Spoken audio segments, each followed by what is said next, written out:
This week, I'm joined once again by writer and occultist John Michael Greer to discuss his book, The Twilight of Pluto, Astrology and the Rise and Fall of Planetary Influences. I'd like to say a big thank you to my paid patrons and subscribers for making all of this work possible. And if you would like to support the podcast, get access to some exclusive content, or just keep the show running indefinitely, then please find links in the description below. Otherwise, please enjoy. So, John Michael Greer, thanks once again for joining us on Hermitix podcast. Thank you for having me on. We are going to be discussing a book which the publishers kindly sent over to me, the proof version, which I imagine is very, very close to the version which will be officially published. Twilight of Pluto, Astrology and the Rise and Fall of Planetary Influences, which is, in short, a very accessible history of astrology. But as one can imagine, it also focuses on the sort of what happens when people begin to play around with, the structure of astrological things, such as the famous example of the declassification of Pluto as a planet. So, I guess to start off in a way, how did this book come about? Well, basically, let's see, would be about 15 years now ago, I started working on learning astrology. I had originally had an interest in astrology many years ago, but in the course of my other occult studies, I looked at it and realized, this is a huge, complicated science, and I had a lot of other things to do. So I said, okay, when I hit middle age, it'll be time for me to take up astrology. Fast forward more years than I like to think about, and I looked at myself in the mirror. I was middle-aged. I was going, okay, time to get into astrology. So I started researching astrology, partly using recent books, more often using books by dead people, which are my normal resource in that and a lot of things. And one of the things that I ran across was a lot of material saying that Pluto is this big, powerful influence. When you have transits across your natal Pluto, this and this and this and this will happen. And when you have, if Pluto, is progressed in various ways, all these kind of things. And that became really interesting because I drew, of course, tracked my transits and did my progressions, and the Pluto things didn't happen. Here I have two important planets doing a transit right across Pluto's position, a conjunct natal Pluto. That's supposed to cause, 15 different, mostly difficult things. And I was looking around going, okay, where are they? And so this really got me paying attention to the whole Pluto thing. Of course, the downgrading of Pluto by the International Astronomical Union was very much in the news about the time that I started studying astrology. And so, of course, my immediate reaction was, well, it's the decision from a bunch of scientists is not going to affect what happens in the heavens, which is quite reasonable, of course. But it finally sank in that scientists are not exempt from astrological influences. And so it occurred to me that just as Richard Tarnas, in his book Cosmos and Psyche, which is frankly must read for anybody interested in astrology these days, he's made a point about the way that the discovery of each planet is written in the stars. It comes into a planet is not discovered at random. A planet is discovered when that influence is ready to manifest in human society. And that's when it occurred to me, okay, what about the other way around? What if the downgrading of a planet happens not just because some scientists suffer a brain fart, but because a particular influence has run its course, and it's time for it to be downgraded into a minor factor in horoscopes, as in fact I had found Pluto to be in my horoscope, in various mundane charts I did, and so on. So that was the thing that got me started in the course of research that led to the book. Okay. Let's, if we can, that's going to take a little bit of unpacking. I know. Go ahead. Let's take us one step back, because some of the sort of the early questions that I have are really to do with, much like our discussions on progress and the future and religion and mysticism in general, is usually with most of these sort of, let's say, put them under the banner of occult or esoteric things, they're usually misunderstood off the bat commonly. So I would just flat out ask you the question. I mean, you can keep this short if you like. What is astrology? Okay. Astrology is the study of the correlation between celestial phenomena and events on Earth. It's a correlative study rather than a causative study because we don't know how astrology works, why that correlation should exist. There's a lot of head scratching over that. We don't know. The fact of the matter is that if you track astrological cycles, you'll very quickly learn that it does in fact predict things, that things on Earth mirror events in the heavens, movements of the planets relative to the position of Earth, relative to various other things in the heavens. And so that correlation is the basis of astrology, and astrologers for the last 5,000 plus years have been trying to work out exactly how the correlation goes. Mm-hmm. Mm-hmm. So what do you think it is that people commonly get wrong about astrology, which has led to its its contemporary understanding really as something? I mean, I remember a joke someone once told me, which was don't date a woman who's interested in astrology because it means she's read to the back of a TV magazine. So that was really the place where, when I was young, astrology found itself, right? And these what people like James Randi or Darren Brown, they sort of pigeonhole it into, they're just Barnum statements, they're just these catch-all statements. So where are we going wrong with astrology? Okay, that you do like complicated questions, do you? I'm going to start with the back of the TV magazine, okay? Because one of the great disadvantages that astrology suffers from is that in the wake of the 1960s, it became very popular. It was very fashionable to express back in the day when everyone was trying to be cutting edge and out there and vaguely mystical. What's your sign became a standard pickup line. It was a standard bit of the counterculture to get into astrology. And they, how popular culture is. They were unusually clueless about it. And so we ended up with an enormous number of people who talked a little bit of astrology, who knew absolutely nothing about it, who knew less about it than you will get from your newspaper astrology columns. And if you ever want to get a bunch of astrologers either riled up or giggling hysterically, get them talking about newspaper astrology columns. Those are garbage.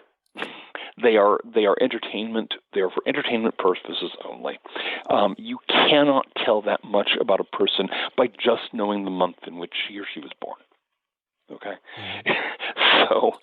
so there's this whole body of one body of misinformation is based on the fact that there's an enormous number of people talking a kind of bonehead astrology that has nothing to do with actual astrological tradition and teaching, but is based on those misunderstandings of astrology that were popular in the wake of the 1960s, basically filtered through a cannabis-scented haze. And that's one of the things that people like James Randi et al. Exploited in their campaign to push their own ideology. So that's kind of the easy thing. The more complicated issue is that astrology necessarily conflicts with one of the basic prejudices of modern Western civilization. And that is the notion that human beings are the active forces in the world, and everything else is just passive. We make things happen. We are reality's actors. And, if something happens, somebody made it happen. That's the basis for conspiracy theory. Nothing can just happen. There has to be someone planning it.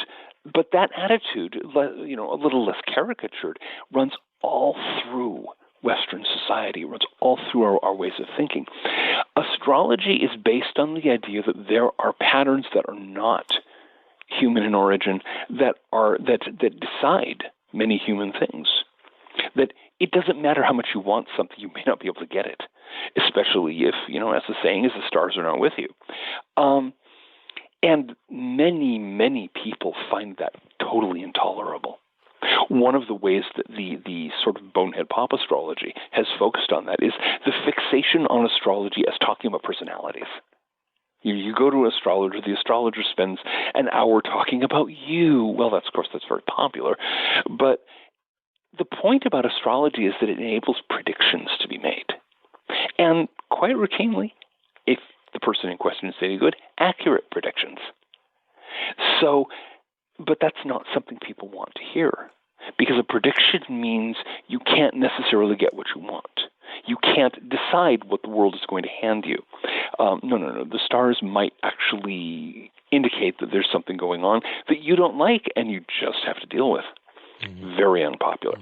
So that's one of the other major forces pressing against astrology. And then, of course, we have the James Randys of the world, the people whose ideology, whose belief system, we could say whose religion is a belief in modern scientism, the idea that the universe of modern materialist science is the only truth, that the world is what current scientific opinion says it is, that there are no souls, no spirits, consciousness is purely an epiphenomenon of meat.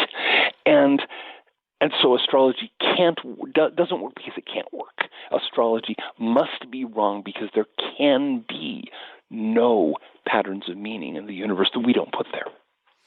And so, again, James Randys of the world, that's their ideology, that's their faith. And so they're going to use everything as possible, like any other fundamentalist. They're going to use any possible angle to try to shove that faith down everyone else's throat. And, picking on the weak spots of popular astrology and picking on the places where astrology violates the basic assumptions of our society, those are easy targets.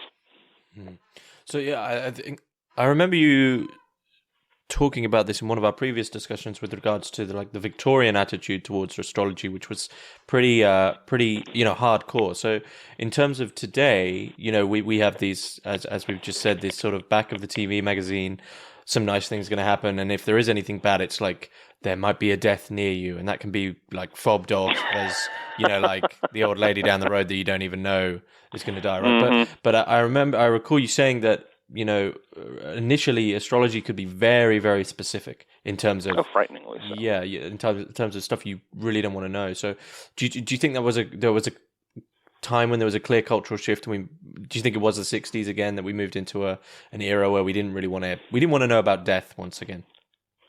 Well, it was partly that.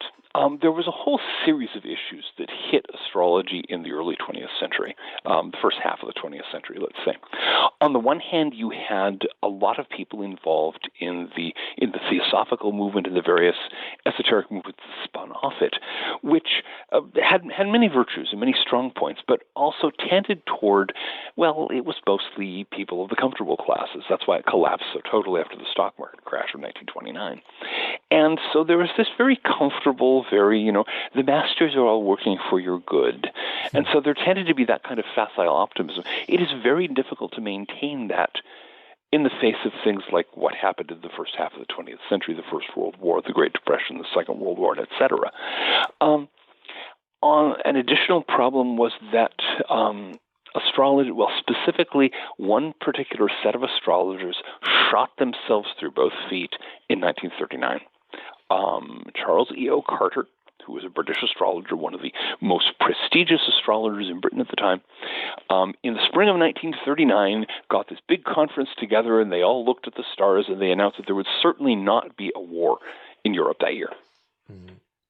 They were dead wrong. Yeah. And in fact, an article that I posted on my Patreon and my Substack, or my Subscribestar account rather, and that will be appearing in a forthcoming book, talks about how he got it wrong and why he got it wrong, and why he had some very, we don't want to talk about this, reasons for wanting to get it wrong.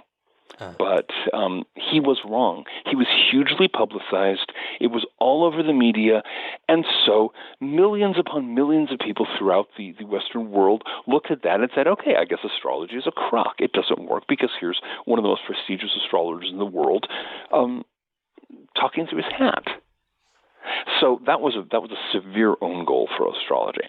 And then when astrology came back in the 60s, you had the flight into this kind of, hemp-scented soap bubble astrology. It was a complicated process that got us into the current mess. Mm-hmm. Mm-hmm. So I guess in terms of that idea of predictions and people falling away from astrology because ultimately someone made one completely incorrect prediction. I mean, perhaps this has seemed like a strange question, but what evidence is there for the predictions not just being after the fact, so to speak? Well, the best answer to that is to look at people who are making predictions before the fact and seeing how they turn out. Many astrologers do that. It's complicated these days because you really have to sort out who's doing serious astrology and who's doing the bubblegum stuff. But for example, I've had a string of, the mundane astrology that I do, the predictions of what's going on in politics and society. They have a pretty good track record at this point. And it's not just me. I mean, there's lots of good mundane astrologers out there, people who are looking at the United States and the chart and, Joe Biden's inauguration chart, for example, going, oh boy, this is not going to be good. And so on. The only way you can check a prediction is have somebody make it before the event happens and see what comes of it. Mundane astrology is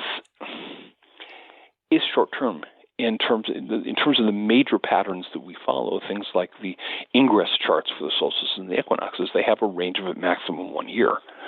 So it's very clearly, or it's very, very quickly clear, rather, who's right and who's not. Why? I mean, other than our sort of current materialist, I mean, that probably is the primary reason, our materialist secular default view in the West. Do you think there are any other key reasons as to why we aren't utilizing this as a tool? Well, it's also, astrology is complicated. It really is complicated. We like simple answers. We like straightforward, this means that single factor explanations are very popular. And in astrology, you can't do that. That's how you do bad astrology. If you're going to be assessing a natal chart, let's say you want to predict how someone's year is going to go from their annual progression, you have to look at the interaction of every single planet in the chart, in their houses and signs, and then compare that to the progress chart and see how that all interacts. It's very complicated. There are no simple rules. You have to put the thing together. You have to synthesize. There are entire books on the art of astrological synthesis because it's challenging. And that level of complexity, that level of multifactorial intricacy is, I think, the thing that, one of the major things that puts people off. You can't sum it up easily. Mm-hmm, mm-hmm. What would you sort of consider the sort of the secular alternative to be? What has sort of replaced this in our culture? Economists. Economists. I think it was John Kenneth Galbraith who said many years ago that the major point of economic prediction was to make astrologers look respectable. He didn't believe in astrology, but no, we have whole coteries of experts out there whose sole purpose in our society is to make predictions about the future. They're almost always wrong, not just a little bit wrong, cataclysmically wrong. We've got Francis Fukuyama back in what was it, 1991 or so, or saying history is over. Somebody forgot to tell history that, but he's apparently still insisting. We have economists during the great housing bubble that popped in 2008, 2009, all the way up insisting this is not a bubble; it will not pop. This is, we are well supplied with experts. Most of them are far less accurate than astrologers, and even than pop astrologers. I mean, your common or garden variety popular astrologer may not give a lot of useful predictions, but they're not going to predict that tomorrow the sun is going to rise in the west and then never set again. And yet economists are constantly saying this is a permanent upswing in economic growth when it's another speculative bubble. So do you think that the economist phenomenon is really just because any type of prediction is better than none? It's like a source of comfort? Yeah, well, it's partly that, and partly that economists have made a science out of predicting what people want to hear. In the housing bubble that popped in 2008, 2009, all the way up, everybody wanted to be told that it was not a bubble, it was a real increase in value, and if they bought into the housing market, they would become rich. People wanted to hear this. People would pay good money to hear this. And so economists told them that. And economists, I hope they squirreled away a lot of the money so that, once the market crashed. They had something to live on until they found a new shtick. But no, economists are they are that classic type of soothsayer that one gets in a latent corrupt society, where the goal of the soothsayer is to tell the client what the client wants to hear. They're very good at it. We have that in a lot of fields. Listen to a politician if you must. You'll get the same stuff. Any prediction they make about the future, the fact that they open their mouth tells you that the prediction's wrong. Just we can accept it at that. But it doesn't matter, because they're telling their audience what the audience wants to hear. So I suppose they're a kind of entertainment. So I guess with astrology, ultimately, you're entering into a very difficult skill, which is the results of which are you're going to find out things you probably don't really want to know. You see, that's one of the awkward things, and maybe that's one of the reasons that astrology is unpopular. Actual serious astrology. You can look at somebody's natal chart and you see that there's the seventh house ruler is afflicted in this and this and this, and you say, okay, you're going to have relationship trouble for your entire life. Sorry, but you're going to have relationship trouble. If you happen to also know a fair amount about psychology, you can look at them and say, yes, you're going to have relationship trouble. You have unrealistic expectations. That's shown by Neptune and bad aspect, blah blah blah. But people don't want to think that the world is the kind of place where maybe they don't have a choice. Maybe the world is not whatever they tell it to be. This was something that I got very much into when I was working on my tentacle novels, which are, as you'll recall, based on the novels of H.P. Lovecraft, although stood on their head. One of Lovecraft's basic ideas was this concept of indifferentism, the idea that the universe doesn't care. The great old ones, the tentacle devil gods who run the world, it's not that they hate us. They don't even notice us. We're like the bacteria in their armpits. They pay no attention to us. We don't matter to them. And that is the most horrible thing imaginable to most people. That the universe is not following them along going, are you satisfied? Are you okay with this? And astrology has kind of that vibe, if it's done seriously. Here are these great planetary cycles. Here are these patterns of rise and fall. And they don't care. They really don't care. The planets are going to do what they're going to do, and you can adjust to them, and you can deal with them, and you can, use them where you can, the way a sailor uses the wind in his sails. But they don't care. One thing that's really interesting, and he always seems to come in every time we have a discussion. But I remember you mentioning once that you read Aleister Crowley's natal chart, and he's almost like an anomaly. So his chart is he should have been basically a middle manager, one of the most boring people ever, and somehow he managed to break out of the mold. He managed to do. There is some wiggle room. No matter what your horoscope says, you can do things with it. There's going to be some planet that has some strength. There's going to be something you can work with, and Crowley, based on his natal chart, Crowley should have been employed in a low-level position in the Home Office and written mildly pornographic poetry on the weekends. And Edward Alexander Crowley. Do you remember him? Nobody remembers him. But he decided he wanted to be something. He was still pretty much of a nebbish, but he was a nebbish on the grand scale. He made a name for himself. He became something really quite remarkable.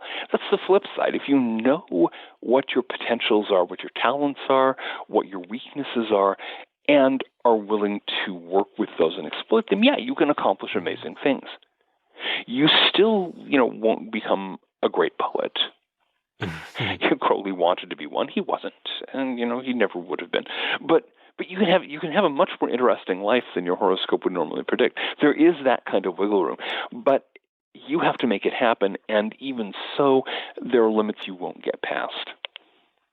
This is interesting actually, because it seems that this sort of split between the New Age astrology, which is all you can do whatever you want, blah blah blah, is much akin. It sort of mirrors the New Age esotericism, with Rhonda Byrne's The Secret. Like, here's the secret, go do what you like. And it seems that when we're talking about more rigorous, more serious spiritual pursuits, spiritual growth, actually the first step is: are you willing to unearth the stuff in you which is actually hindering you, right? That's the first thing. You can't just change yourself and remain the same person, which is what all these things want to do. Serious esotericism, serious whatever you want to call it, is like no. The first bit generally sucks. Yes, very much so.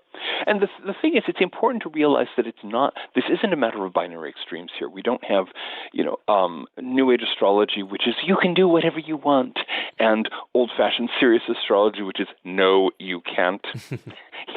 You could. The stars have decided that your life is going to be miserable, nasty, brutish, and short. Deal with it. The actual truth is in the middle.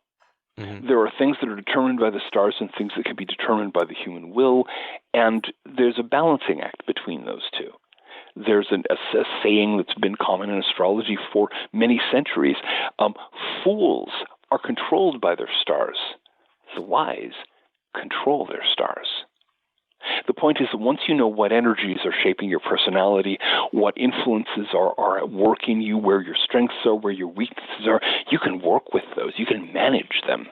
You can look at the aspects of your life where you're going to have trouble. Here you have this bad aspect in such and such house, and you can say, okay, I'm going to do this other workaround so that I don't end up tripping over my own feet in that particular context.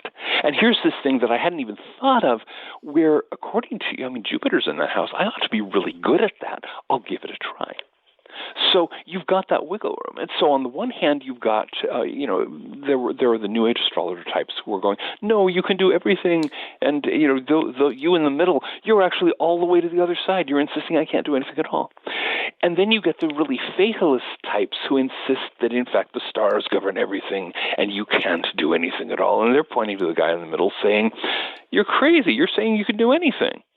We just like middle grounds.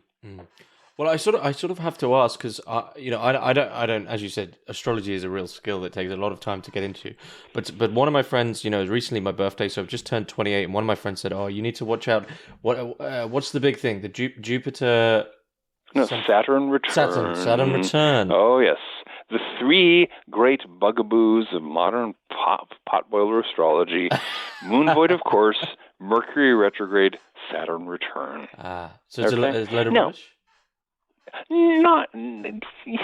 It's misinterpreted, misunderstood, and inflated into a boogeyman, which it does not have to be.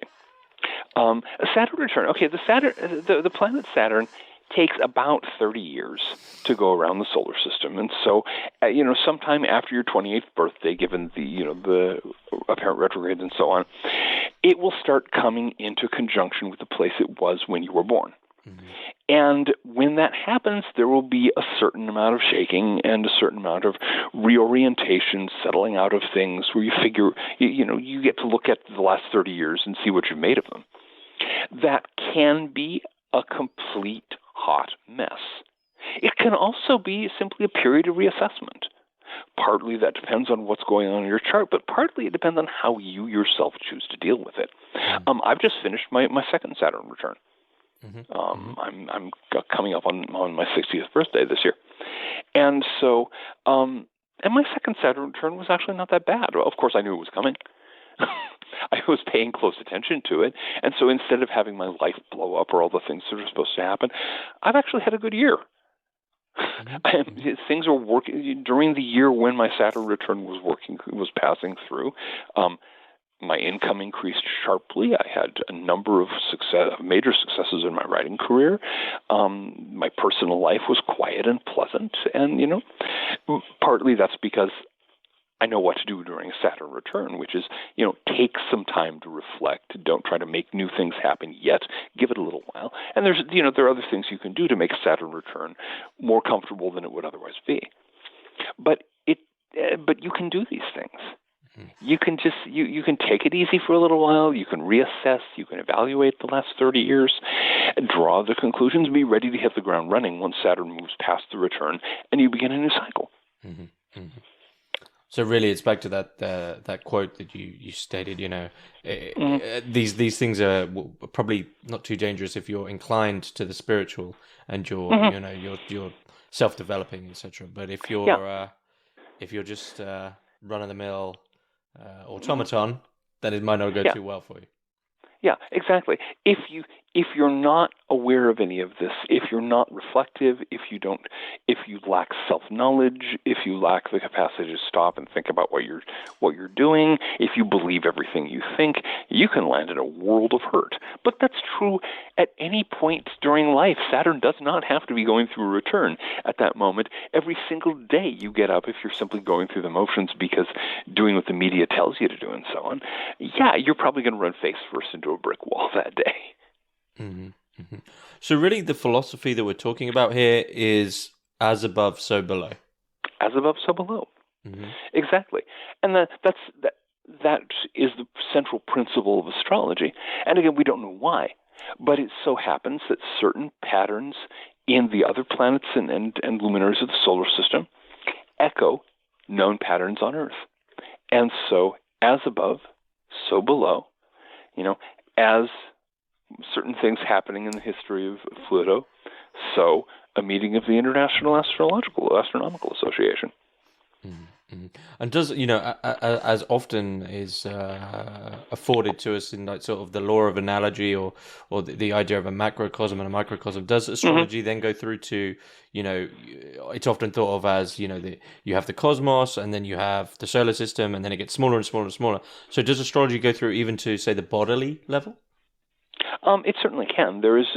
It's not much practiced these days, but there was an entire system of medical astrology which was much used back in the day, and where what you would typically do is cast a chart for a moment. You realized you were sick, and people were aware of this, and so you would, at the moment when you were going, oh God, I don't feel well, you'd make a note of the time. You'd call your medical astrologer and say, okay, here is the time and date and place, and he'd cast what was called a decumbiture, an astrological chart for the illness, and these were commonly used in diagnosis and also in prognosis in figuring out what was the likely outcome. Yeah, you can actually work with that. That's not a branch I've studied yet. There's a lot of astrology out there, but it was certainly done. And one other thing, I mean, just so I guess drawing these sort of Mm-hmm. cultural elements all in together. One other thing that you emphasize in your book is really that this move away from astrology as something taken seriously and not just a societal sort of, I guess, a joke, to be honest, nowadays, Mm-hmm. is that it really it's affected the way we approach time. It's affected calendars, Mm-hmm. and it's Mm-hmm. sort of what do you see as the societal effects of our move away from it? How I guess a better question actually would be how would contemporary society differ now if we had stuck the path, and remained Okay, true to it? that would be that would basically define a complete alternate history of the Western world, and it would be very different because to take astrology seriously is to realize that you are part of a kind of ecosystem of spirit. You are part of a universe that is where you are shaping the universe and the universe is shaping you. There's this constant back and forth. You're part of the whole system.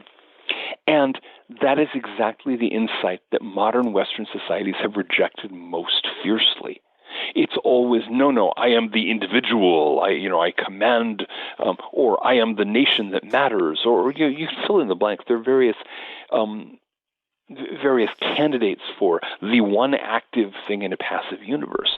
But in fact, there's this profound rejection of the basic concept of community, of interaction, of being part of some kind of whole that is central to the way that Western civilization has developed for the last 500 years.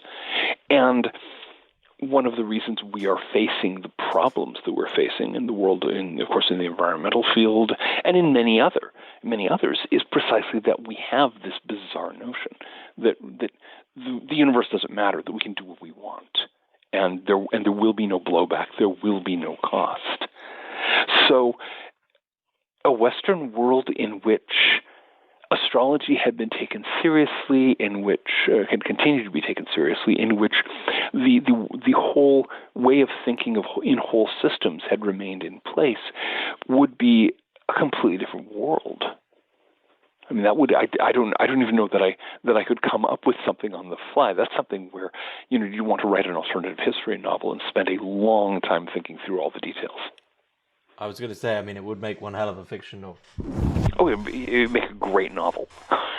Well, there's the idea. You can have the idea. I can't think of anyone who I know of who's really tried such a thing. But I mean, that would be complex. It would be enormous. It would be an enormous challenge. And the question is, would people take it seriously? Could it actually get published, or would everyone just be going, "What? This is bizarre." Still, I will consider the closest that I've gotten. I did. This was some years ago, back in the days when I was running the old blog, the Asteroid Report. I had people imagine a world in which during the Renaissance, instead, or the end of the Renaissance, to be more precise, instead of going for materialist science, we'd gone heavily into occultism instead. Mm-hmm. And so you have, astrologers working for major corporations to predict the future, doing a better job than the economists, by the way.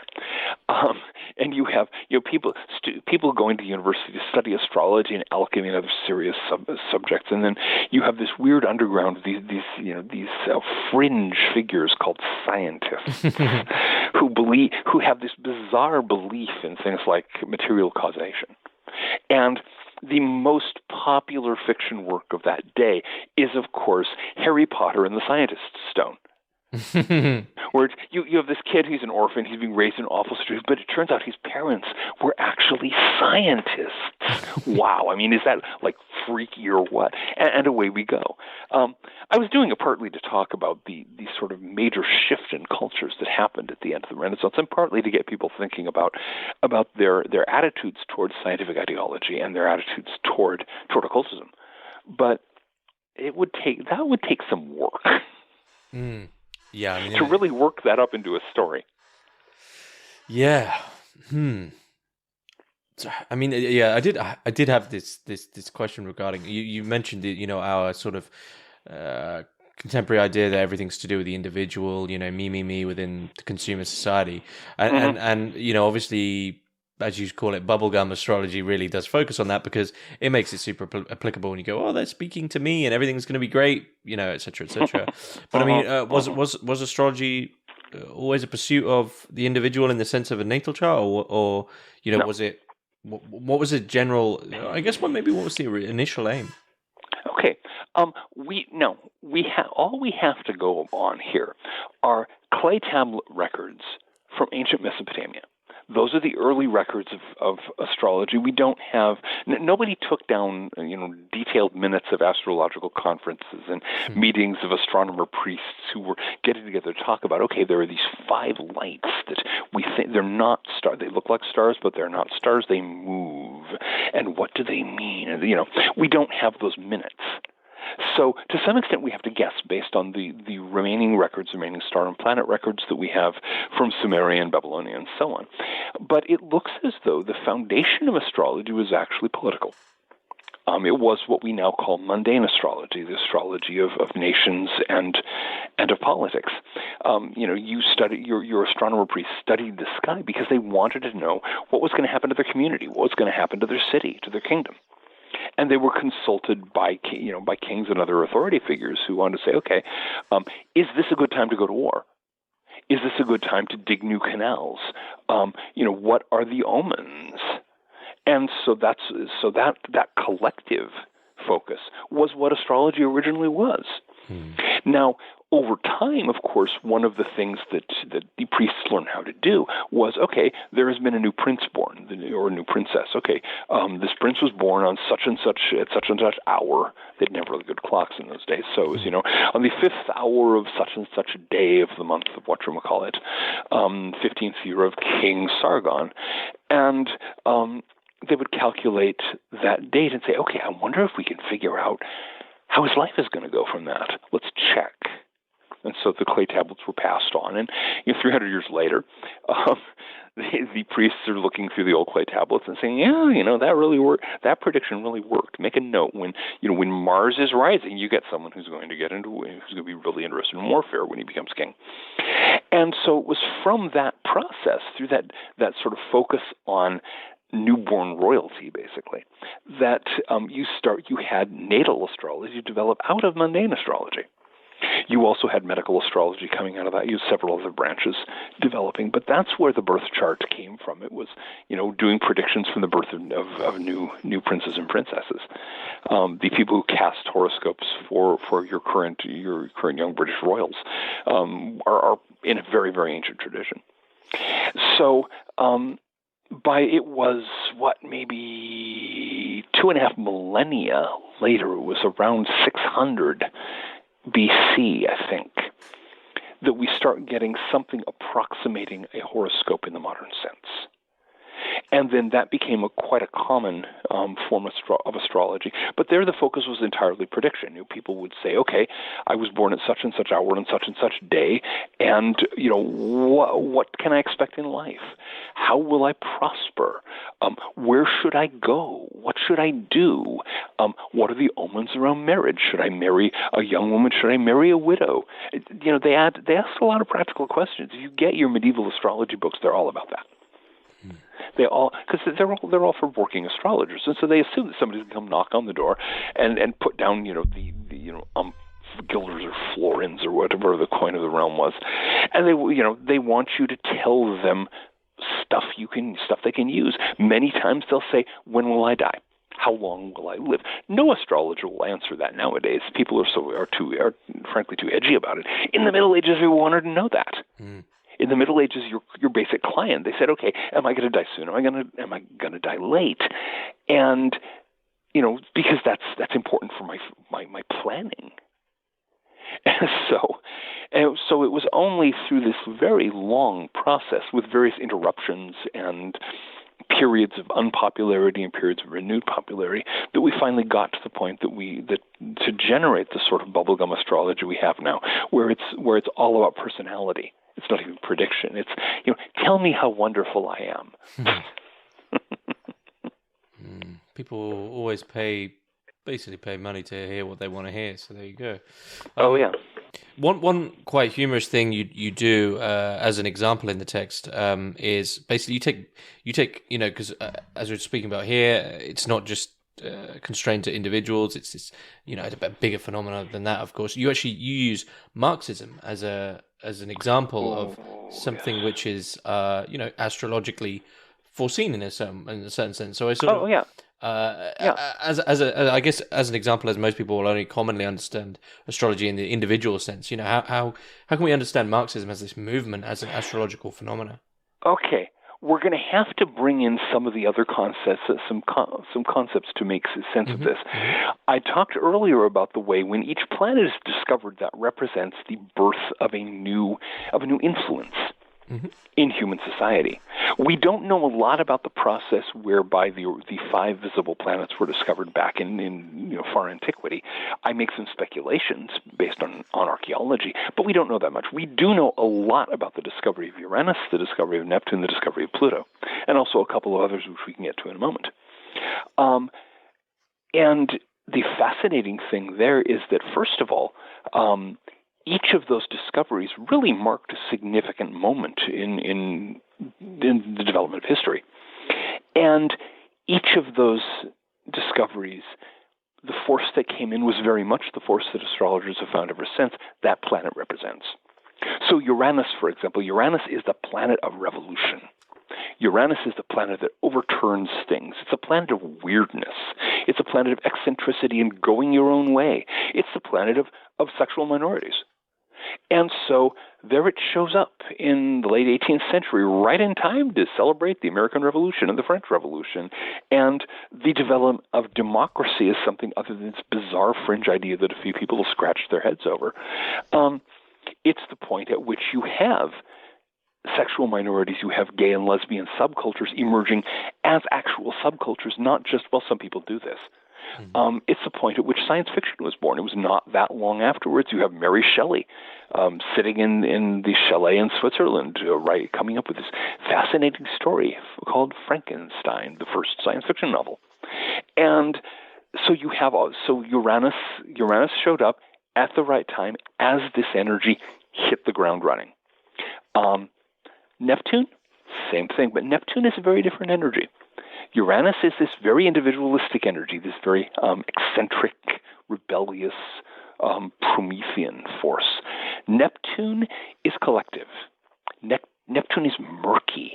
Neptune is very often confused. Neptune has a lot to do with drug abuse, has a lot to do with hallucination.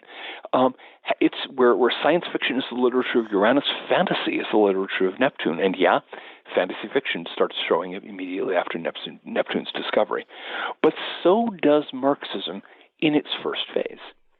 Neptune was discovered in 1846. The Communist Manifesto was written in 1848. And you watch the history of revolutions in the Western world, and you have this shift from the very effective, organized, passionate, seize power revolutions of the Uranian era, and then you have 1848, when everyone's rebelling, and nobody's quite sure why. Well, we're against this. Well, what are you for? It's like the scene that I quoted from Thomas Mann's novel Buddenbrooks, where the rioters in 1848 are coming up to the politician in a small German state and saying, "We want a republic," and the politician is saying, "You already have one, you idiot." And he goes, "Well, then we want another." And that was what Marxism was back in the day. When Karl Marx and Friedrich Engels worked it out, it was this utopian fantasy. It was a dream world. And they were completely convinced that it didn't have to be established by revolution. It was the natural unfolding of the historical dialectic. It could not be stopped, and it would, of course, happen in the most technologically advanced countries first. And they were wrong. Not just a little bit wrong, massively, totally wrong. Because what happened now, okay, fast forward.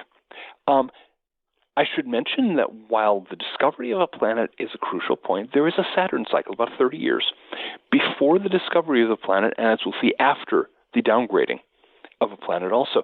There's a 30-year period of phasing in, and about a 30-year period of phasing out if the planet ends up being downgraded. So Pluto was discovered in 1930, but the phasing in period started in 1900, and it came in with a bang.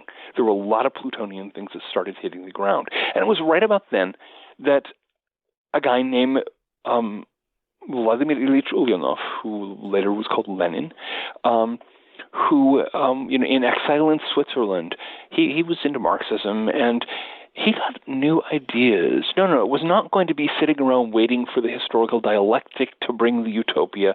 No. We're going to get subversive.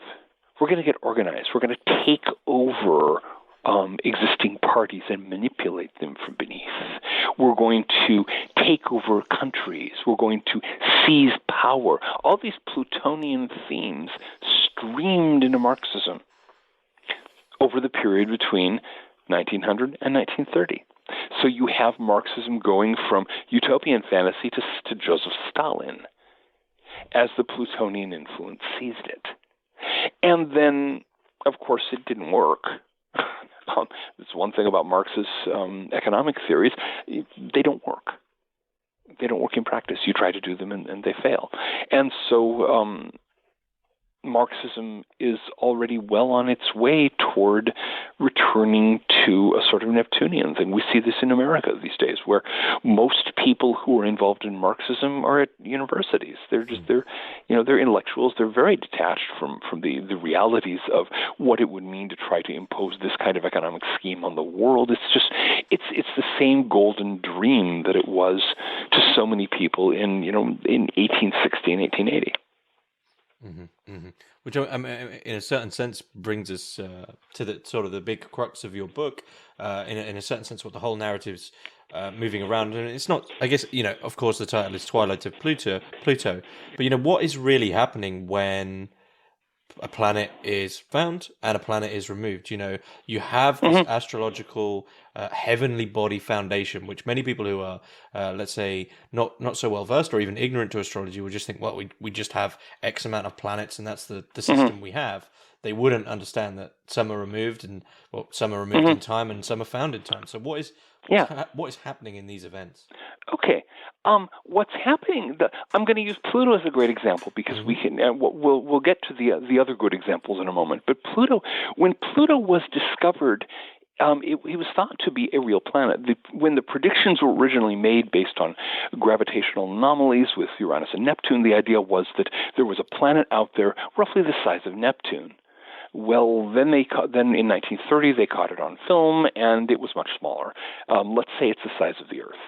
Okay, and every measurement that was taken after that, it got smaller and smaller and smaller.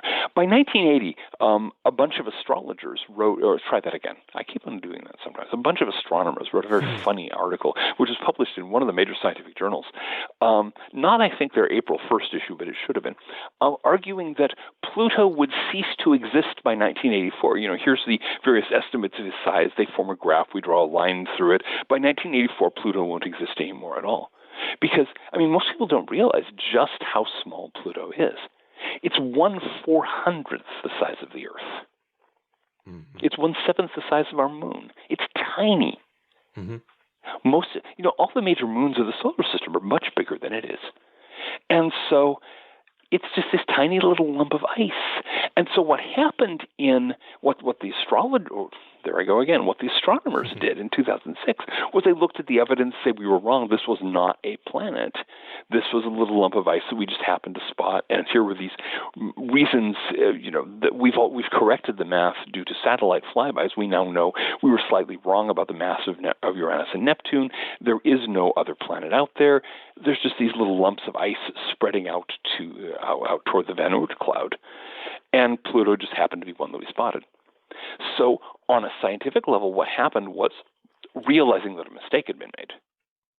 On an astrological level, though, it's much more interesting because an influence definitely came in.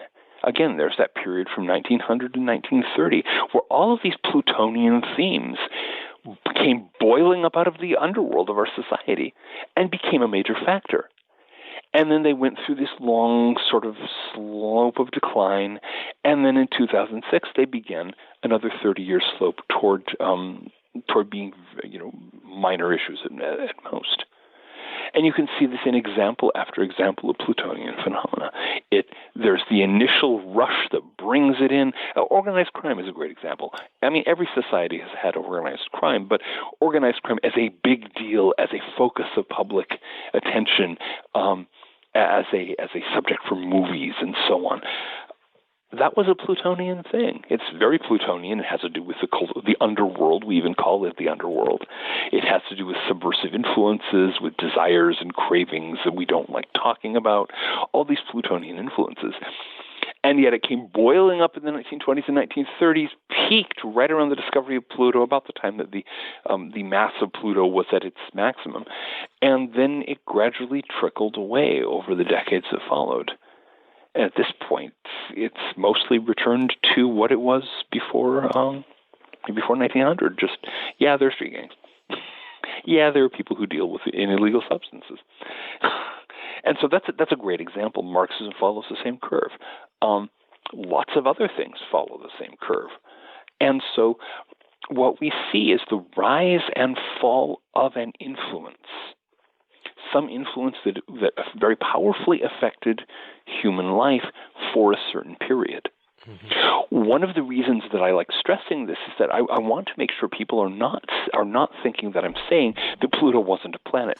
Astrologically speaking, between 1930 and 2006, Pluto was a planet in every sense that made it, in every meaningful sense. Charts during that period that took Pluto into account were more accurate than charts that didn't do so. Predictions made based on Pluto during that period were more accurate than predictions that neglected Pluto. But my argument is that since 2006, that is increasingly not true. And so an influence that came boiling up out of the underworld is now fading out, and that's causing some dramatic changes, and will cause even more dramatic changes in our collective lives over the years to come.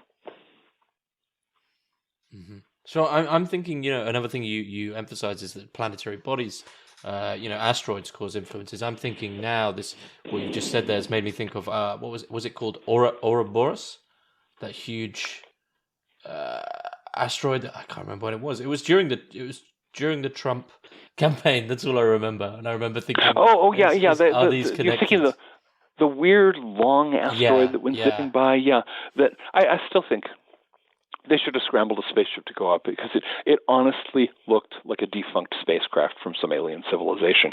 We may have missed our only chance at that. Seriously, it was this long cylinder. It was weird. It was a strange one.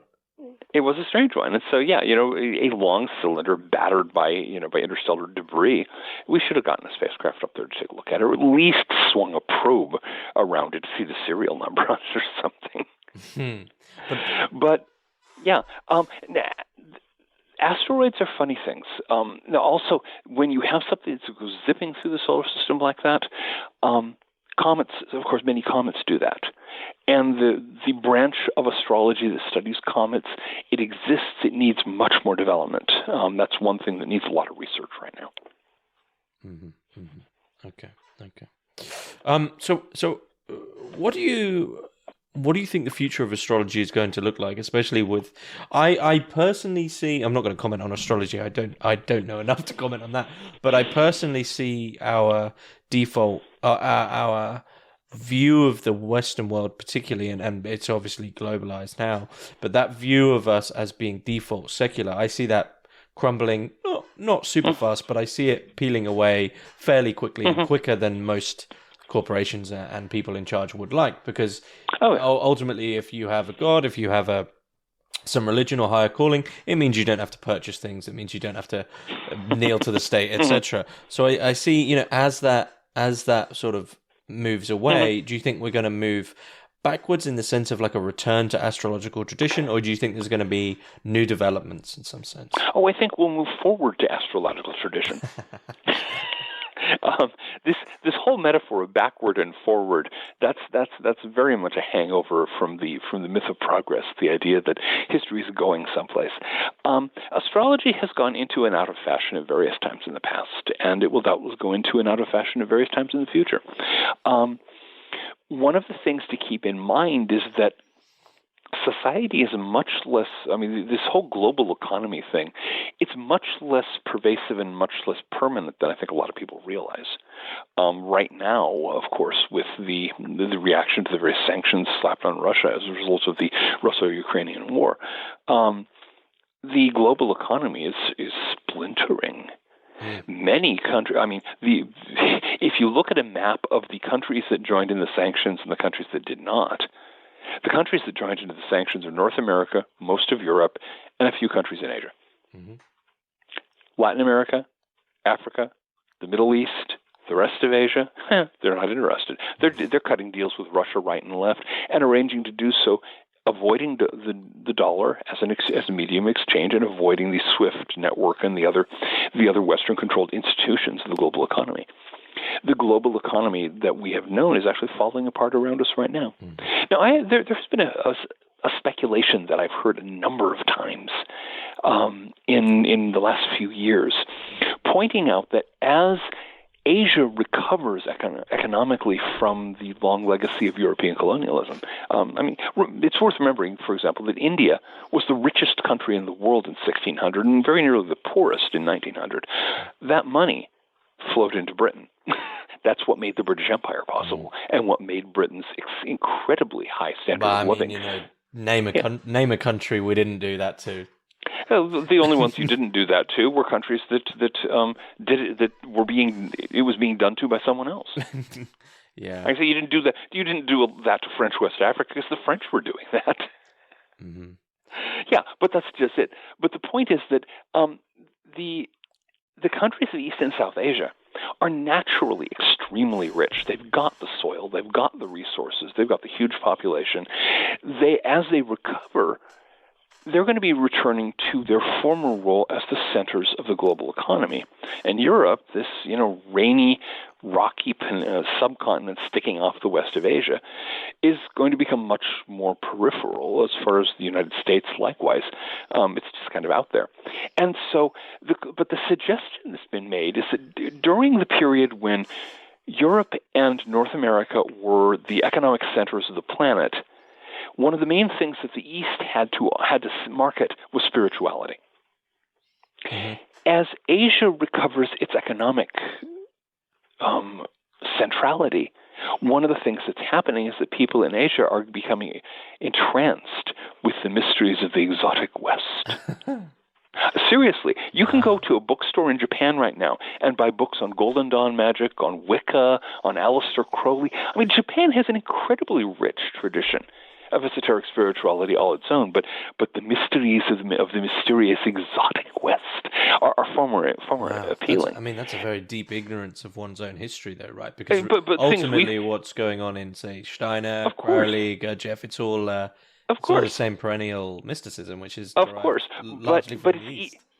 But just as Europeans and Americans turned their back on their own native spirituality to get into yoga and Zen, the newly prosperous classes in India and China are starting to turn their back on their native spirituality to get into Hermeticism and Wicca and astrology.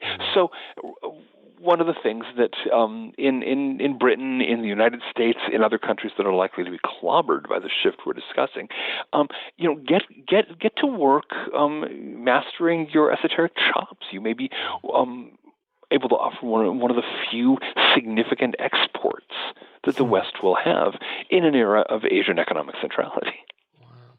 Wow. I mean, just personally, I don't know if you'd agree with this, just as an aside, but I personally feel that multiculturalism and globalism doesn't care about one's initial, let's say, sort of personal heritage when it comes to culture. Mm-hmm. So, for instance, I just don't. Yeah, this is a fairly big statement to say, I guess, but I don't feel it's possible for someone to truly become "quote unquote" enlightened or conscious in a spiritual current which is alien to their natural heritage. I don't know if you agree with that. I always find it very like Western Buddhists or etc. It never sits right. My experience is that I wouldn't be quite as hard and fast as that. There are people who seem to manage it, but in the vast majority of cases, you're right. Here in the United States, we have an endless supply of American Buddhists who are less Buddhist than I am, and I'm not a Buddhist. We have the imitation Hindus, and we have the imitation Japanese martial arts types, and we have the imitation Chinese martial arts types, and all these people who have assumed a cultural identity that is not theirs. Mm-hmm. And it's very much like they've gone out and bought a set of clothes. And the clothes don't fit. Yeah, there's something very fake about it. And doubtless, in a century or two, when the shoe is on the other foot, and you have, wealthy businessmen from India coming to the United States to study, astrology and to take initiation into the Golden Dawn, it's going to be just as fake when they do it. Mm-hmm. Mm-hmm. But these are the complexities. It's through that fakeness that ideas gradually spread. I'm sure that when Europeans first converted to Christianity, it was as fake can be. Here is this Eastern Mediterranean religion, mm-hmm. not native to Europe at all, and yet they're embracing that instead of following their own traditions and worshiping, the Celtic or Germanic gods or what have you. It was fake as anything, but over time it acclimatized. Same thing happened when Buddhism came to China. This is the Indian religion. It had nothing to do with Chinese tradition. At this point, Chinese Buddhism is very deeply established. So there's this process that unfolds over many generations, and it may be that 1,000 years from now, English Buddhism will be a significant factor. Or American Zen, but in the meantime, we deal with a lot of fakery. a lot of posturing, a lot of, and the sad thing, of course, is we get this just as much certainly here in America, in the kind of, in a European mode. The number of bogus kilts running around in the United States today, people who are doing the more Irish than thou or the more Celtic than thou, we get them in the Druid scene. It is so dull. Because they are as fake as the fakest of American Buddhists can ever be. And yeah, there's always the outdoing factor more than yeah. say. So is there anything you'd like to add about Twilight of Pluto? I mean, it's released fairly soon. Actually, it depends on where you are, but some people already have their copies. Okay. So it is in the process of coming out, the usual supply chain nonsense, but it is finding its way to bookstore shelves right now. The crucial point that the thing that I would encourage people to do with the Twilight of Pluto is think about it. Just read the book, try to suspend judgment. Don't believe it, don't disbelieve it. Just see what the world looks like through that filter, through the filter of planetary influences rising and falling, of the sky as not just a sort of fixed pattern, but something that changes over time. Mm-hmm. And what are you working on? I'm always excited to ask this question. Oh man, let's see. I've got right now. I've got a new fiction project underway. I'm working on the first of a series of occult detective stories that will take actual occultism rather than the sort of fantasy stuff, actual magic, actual astrology and divination and so on, and have a character who I hope will be appealing, who is finding her feet in this whole world and getting involved in one puzzling mystery after another. That's fun. I mean, it's mostly entertainment, although it will have a lot of real occultism in it. But in terms of nonfiction, one of the things that I'm really working on right now, there is a set of exercises called the 5 Rites, also sometimes called the 5 Tibetans, although they're not Tibetan in origin. Mostly popular in America and Australasia, but they're all over the Western world. There's a set of basically 5 kind of sort of semi-yoga exercises that were originally published in 1939, long complex story. And they're not Asian in origin. They were actually created in America, and I've been tracing their origins into this whole amazing panoply of esoteric Western traditions and unpacking that. So the working title of the book is The Secret of the 5 Rites. Mm-hmm. And I'm having enormous fun with it. And so that's a project. I expect that'll be finished within a few months and on its way to a publisher. Other than that, I've got a couple of astrology projects underway. I have a textbook of mundane astrology, so people who want to know what the political future of their country is likely to be, I've got the toolkit. And another book on how to use transits across your natal chart for timing. I do this all the time. I typically, when I'm sending a manuscript to a new publisher, I send it when certain things are going on in terms of transits on my natal chart. And since I started doing that, my success rate, my sales success has gone up. I have had, my royalties are improved. It really does seem to work. So those are a couple of projects I'm working on now. Wow. It's always exciting to see what's coming out, and I think everyone's in awe of your productivity. It's real simple. Get rid of your television. You'll have all the time in the world. Yeah, and I was saying to someone the other day, because slowly getting into Rudolf Steiner, and you look at Steiner, and you see almost over 200 volumes. But then I looked up not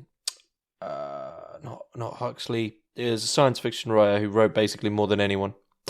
Can't remember who it was. 500 plus. Well, I was going to say, I'm not sure which of them. I know Isaac Asimov wrote like 300. Asimov, that's the one. Yeah, but then you look into it, and he said, all that was 2,000 published words a week, and you think, oh, okay, pull your finger out, turn your TV off, and get on with it. The thing is, people can do much more than they think they can do.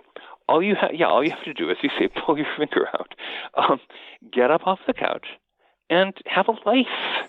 You might as well. But yeah, I'll be sure to put the links for Twilight of Pluto in the links below. And as always, John, it's been a pleasure. It definitely has. Thank you. I'll look forward to our next conversation.